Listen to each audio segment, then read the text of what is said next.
Hello, I'm Greg Armstrong with energeticcity.ca and welcome to Council Corner powered by the City of Fort St. John. Today we're talking to Councillor Trevor Bolin about topics from the January 6th and January 27th, 2025 council meetings. Councillor, how are you doing today? I'm doing great. How are you doing? Good. Thank you so much. So the first topic we have for you is everybody's favorite topic, snow clearing and ice. It's only everybody's favorite topic for like 6 months of the year. Potholes are the others. Only 6 months, you think so? We'll see how it happens this year, I guess. During the committee of the whole meeting earlier this month, council was presented with an update from Public Works and Utilities. What was presented to council? You know what? First off, I think it was a fantastic presentation.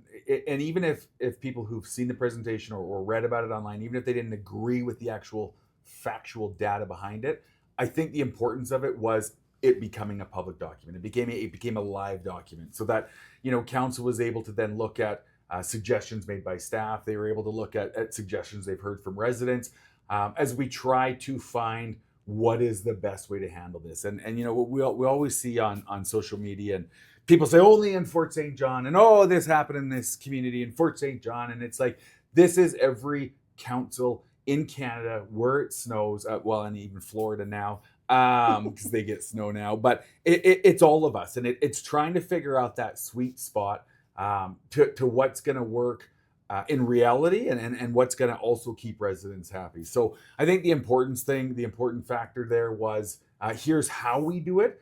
Here's what we're looking at changing. So when you look to the days of the week plan instead of the priority routes have always been a bone of contention with people, and it's why is that a priority? Why is the mayor's street a priority? And it's not. But let's say the mayor's street is priority one, and people don't feel that should be a priority, even though it's based on kids walking to school, it's based on bus routes, it's based on collector roads. It's not based on who lives on the street. So switching and looking at these options of different neighborhood clearing routes. I think, what, Greg, when's your street being cleared? Oh, look, I'm a Wednesday. My street is going to be cleared on a Wednesday. So there's never the guessing. There's never the posts of anybody seen those graders lately.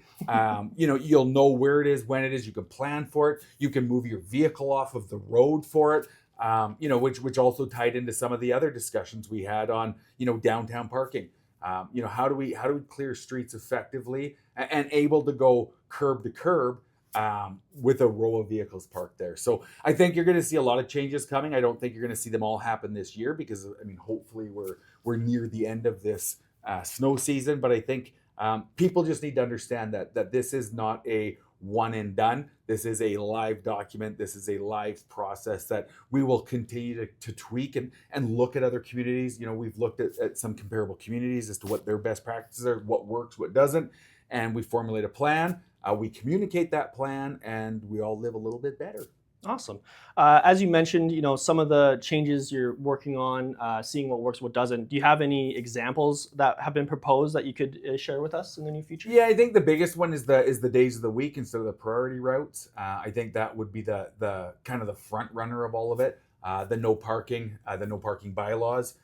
We've looked at a tow bylaw, which has been incorporated into a neighboring community of ours just this winter, where if a vehicle is left during a tow or during a haul off session, they will tow the vehicle.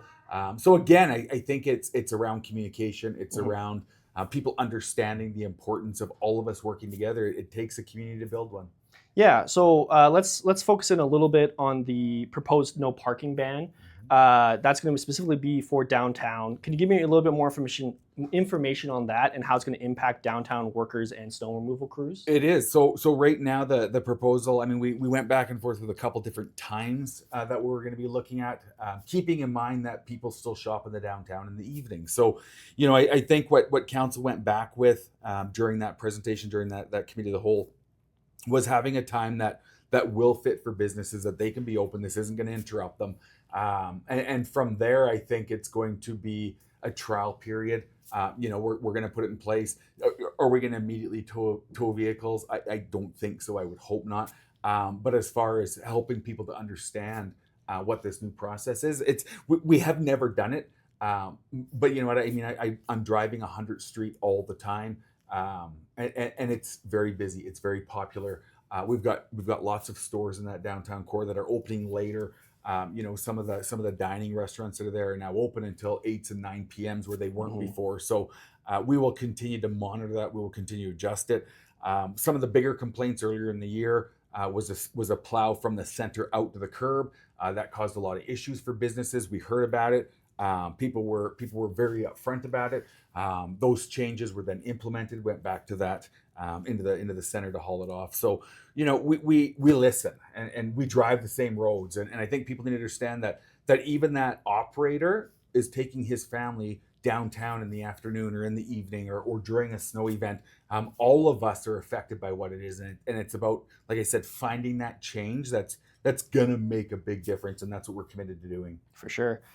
So speaking of, like you mentioned, communication is a key thing, and you want to get this out to as many people as possible. Where can people find this proposed update and whatnot? Well, and that's a great question. Right now, it was just that the committee of the whole, other than us, I guess I should say this is us right now informing people, but the committee of the whole was kind of the start of it. I think that with the recommendations that council had requested, I think you'll find probably some policy changes, some public meetings, and then of course communication out from our team and your team and get it out to the community.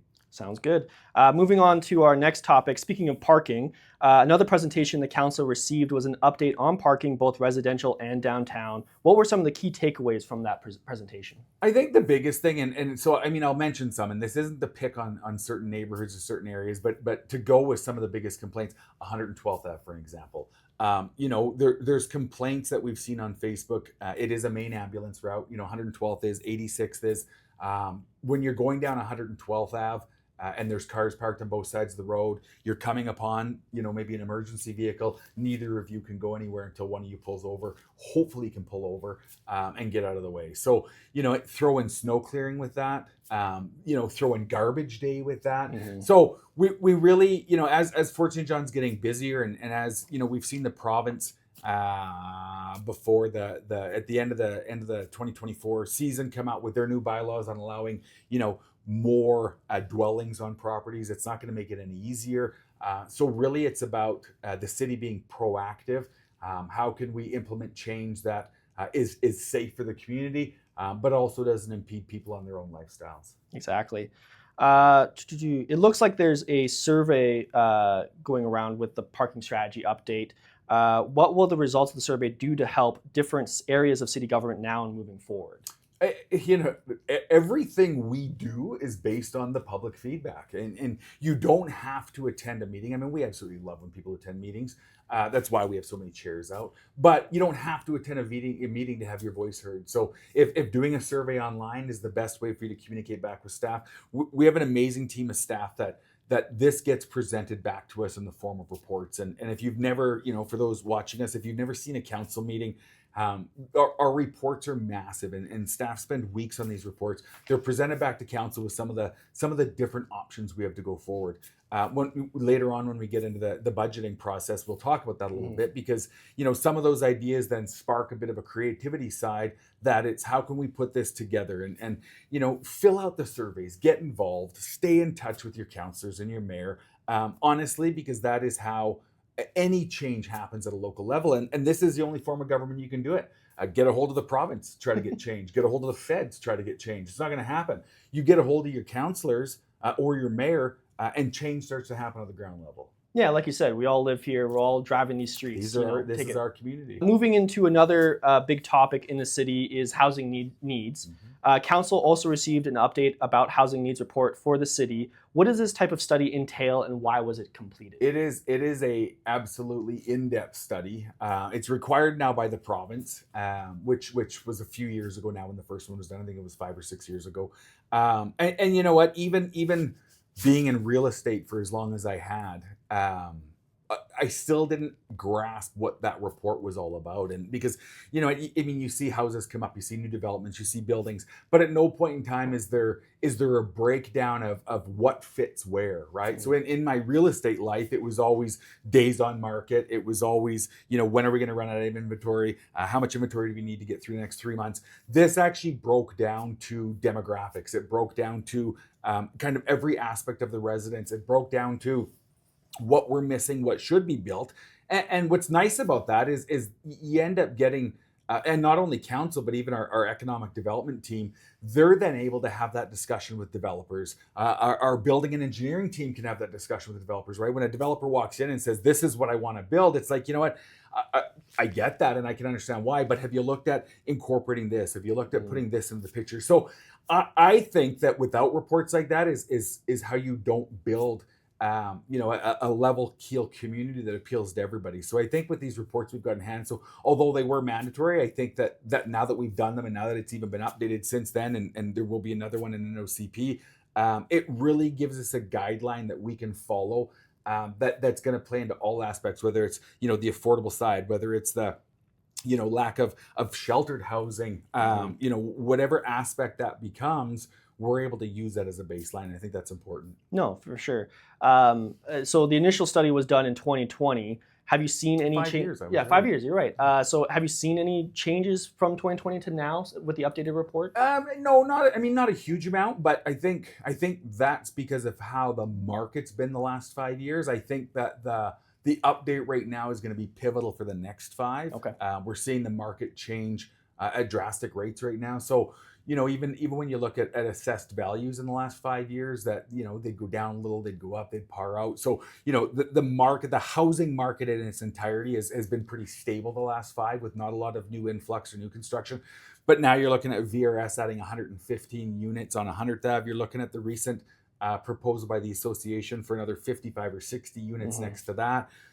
We've got developments that are filling up again. We've got the province's override of bylaws to allow for addition suites, right? So now is kind of our here and future. Okay. So as you mentioned, we'll continue to update it as we go forward. What will this do to help the city and council continue to monitor changing demographics and needs in the city? I don't think our demographics have never changed. I can remember when I first ran for council, or first put my name forward. I think I was 27 years old. The big thing then was, I'm the same age as the average age of everybody in Fort St. John. And I think that I'm now over that, but that hasn't really changed much, right? We've probably seen 3 or 4 years in change in that. We're seeing, though, more seniors staying in the community. We're seeing more of a commitment to staying in the community. We're seeing longer timeframes of people living here. The joke on the whole 5-year plan that Dove and Katerina did. That was a legit thing. And I think now that once people get here, they put their roots down, they realize how fantastic Fort St. John is as a community, as an area, and they start to plan to live here longer. So I feel that this going forward will continue to allow Fort St. John to grow and adapt as our residents do, which I think is the most important. Our final topic of this video is the operating capital budget. I was just last night. There you go. Easy one. During the January 27th Committee of the Whole, you reviewed a presentation on the operating capital budget. What can you tell us about that? It was the best report I've ever seen. Really? Got to say that. So I've been on council, well, I don't know how long, but that would have been probably my 17th session of a budgeting presentation. The staff, led by Shirley, who's the director of finance, that was probably one of the best financial reports I've ever seen. Not because of minimal tax increases or anything like that, but the layout and the ease of people to be able to understand it. Shirley came with us with 6 different options of how to make it work. And in prior years, and even in other communities, oftentimes it's, here's what it's going to cost us, here's how much money we're short, here's how much taxes need to go up. And that's not what last night was about. Last night was about, here are all of the projects. I mean, some of those we got $60 million in capital projects, right? Wow. There is a plethora of capital projects, probably the most I've seen. From there, here's the dollars it's going to cost. Here's the services we're going to provide. Here's the updates to the parks we're going to do. Here's how we're going to make people who live in Fort St. John's lives better. Here's the amount of money it's going to cost us. Here's how much money we need to come up with. Here are 6 different ways, either alone or combined, that we can do that. And I think that for anybody either viewing us now or viewed the presentation last night or will as it comes forward, I think that's the key takeaway is the different amount of options that we're fortunate enough to have in Fort St. John, that it doesn't just result in a tax increase like other communities. Was there an increase in costs? Absolutely. Everybody feels it. Go to the grocery store and you're going to feel it everywhere you go. Pay your gas bill and there it is. But I think for us to now go, here's how we can make this work. So the recommendation last night came out is let's go with an altered option 6. Let's move these around a little bit. Let's cancel out some things that we don't use anymore and put that money back against this, because that's the benefit of the residents of Fort St. John. And really play around with this. And I think honestly, when this report comes back for council to be able to view it, I think you're going to find that those were followed. I think you're going to find some savings that have come. Council asked the departments to all go back and cut their budgets by 1%. That's never happened. We haven't seen that happen, in that sort of a realm before. So I think, I'm excited to see what's going to come out of this. I think that once people can have a good look at this, they'll understand what this is all about, because a lot of times people don't understand, number one, why they pay taxes, right? But number two, they don't understand that the city of Fort St. John not only collects our own taxes, we collect the province's taxes, the hospital's taxes, the regional district's taxes. So in Fort St. John, although you pay City of Fort St. John taxes, those are for the services that the city provides. Your rest of your bill, which is in line with that same amount, are for services provided outside of where you currently live. So, again, it's communication. It's us ensuring that we're back doing this when this becomes finalized, so that people can fully understand. And then be able to come to our open houses, because we always have open houses during our budget sessions, have their say, ask their questions, or again, do it by getting a hold of your council at any point in time. Yeah, you mentioned some major projects coming up in the city. Are there a couple you want to highlight in the next 5 years? Well, I think one of the biggest things, and this goes back to 2022, I think 2022, forever we had put aside $1 million for overlays, and this sort of became the norm where nobody even looked at it, nobody even stopped. At no point in time did we stop prior to that and go, okay, the cost of asphalt have gone up, wages have gone up, everything's gone up. $1 million is no longer $1 million, right? So what we were spending as $1 million at one point in time became $750 and became $500. So different projects like that get increased. We've got some park projects. Surrey's Park is going to be one that you're going to see on there. We've got 2 street redos that you're going to see on there. So honestly, it's a little bit of everything from services and undergrounds and sidewalks. We've got streetlights and sidewalks on 102nd was another one. You're going to see everything. It is going to touch services. It's going to get into parks. It's going to get into upgrade. It's going to get into upkeep, maintenance. It's a big budget. It's $60 million that we're fortunate from savings, fair share, government transfers that we're able to put back into the community. And I think, to me, that is what continues to enhance and get Fort St. John viewed. When you come here, you're looking for a job. You come here, you're looking to move your family here. Maybe your grandkids are here and you're moving here. I've got recent neighbors that have done that. It's these sort of projects that make people go, this feels like home. Fort St. John can be our home, and that's what we want. The presentation did also include a shortage for 2025. Could you provide some more context for that?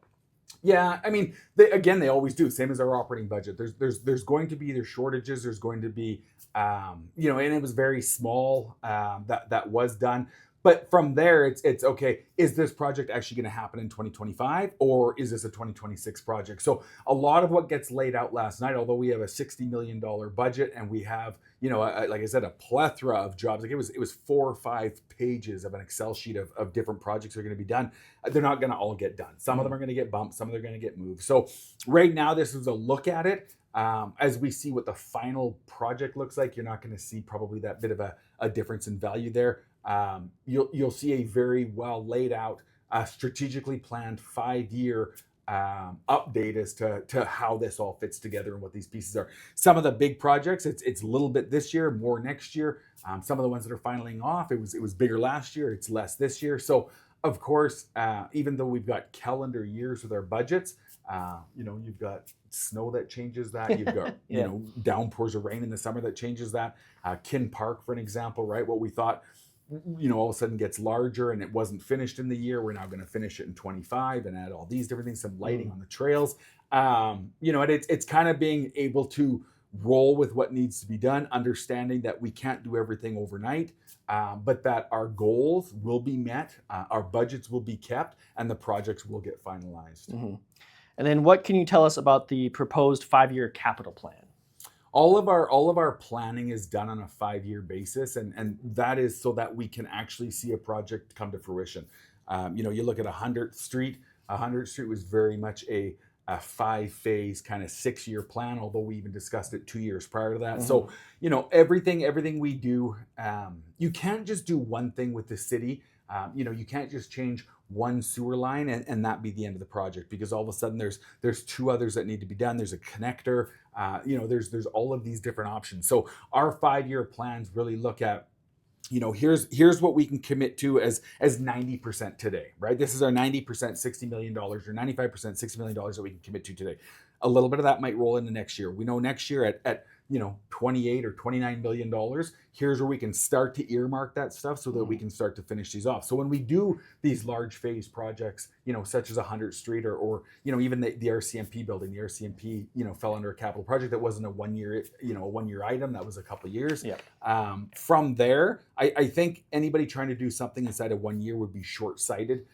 When you look at, here's Fort St. John today, here's what the community has asked us for, here's what they told us that they want. We know that this is what they deserve, and what does that look like in 2030? And it's hard because you've got elections in that, we had a provincial election, we're going to have a federal election, we'll have a municipal election. So all of that aside, even if this entire council was no longer here after the next election, that plan is still in place, so that we know Fort St. John moves forward. We know the projects move forward. We know that staff have security from council direction on what the residents wanted to see and have. Anything else you want to add about the capital budget or any other topics today?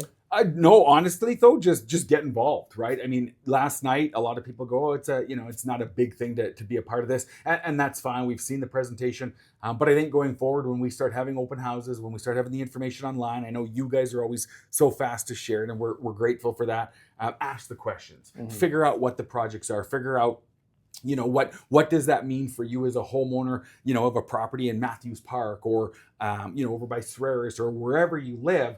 It's going to affect you one way or another. What does that look like? Because we would be so happy to be able to share that information with you.